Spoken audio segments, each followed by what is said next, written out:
ఆంధ్రప్రదేశ్ ప్రభుత్వం నారా చంద్రబాబు నాయుడు ముఖ్యమంత్రిగా కూటమి ప్రభుత్వం ఆంధ్రప్రదేశ్ లో మరి కొత్త ప్రభుత్వం ఏర్పాటు చేసిన తర్వాత 62 లక్షల మందికి వృద్ధులకి, వితంతులకి, వికలాంగులకి అలాగే అందరికి కూడా 62 లక్షల మంది పెన్షన్లు ఒకే రోజు 24 గంటలు ఇవ్వడం జరిగింది.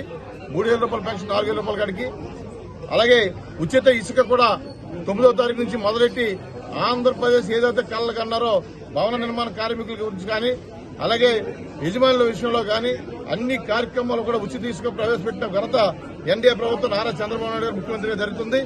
అలాగే ఈ రోజు నిత్యావసర వస్తువులు ఆంధ్రప్రదేశ్ లో గత 2019 ముందర చూడండి, 2019 నుంచి ఇప్పటి వరకు చూడండి ఇంచుమించు 50-60% పెంచి జగన్మోహన్ రెడ్డి ప్రభుత్వంలో ఒక దోపిడీగా గురైంది ఈ నిత్యావసర వస్తువులన్నీ కూడా.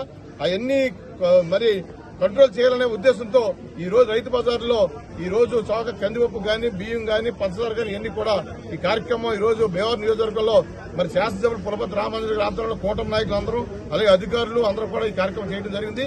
రాష్ట్ర వ్యాప్తంగా కూడా ఈ రోజు ఈ కార్యక్రమం జరుగుతుంది.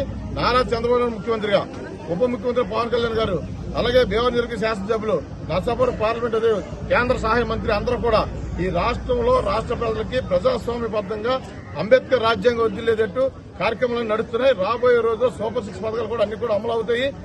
అందరూ కూడా సుఖ సంతోషాలతో ఉన్నారు ఆంధ్రప్రదేశ్ ప్రజలు. రాబోయే రోజుల్లో ఈ రాష్ట్రాన్ని అగ్రగామంలో నిలపడం కోసం నారా చంద్రబాబు నాయుడు కష్టపడుతున్నారు. అందరూ చూస్తున్నారు. అందరూ కూడా ప్రజలందరినీ కూడా ఈ రాష్ట్రం ఆంధ్రప్రదేశ్ అమరావతి రాజధానిగా పోలవరం ప్రాజెక్టు అభివృద్ధి చెందే విధంగా భారతదేశంలోనే ఈ ఆంధ్రప్రదేశ్ అగ్రగామంలో నిలుపుతున్న విషయంలో ప్రజలందరూ కూడా మరి అంతా కూడా ధైర్యంతో ఒక నిబద్ధతతో ఉన్నారని చెప్పి సందర్భంగా తెలియజేస్తున్నాను.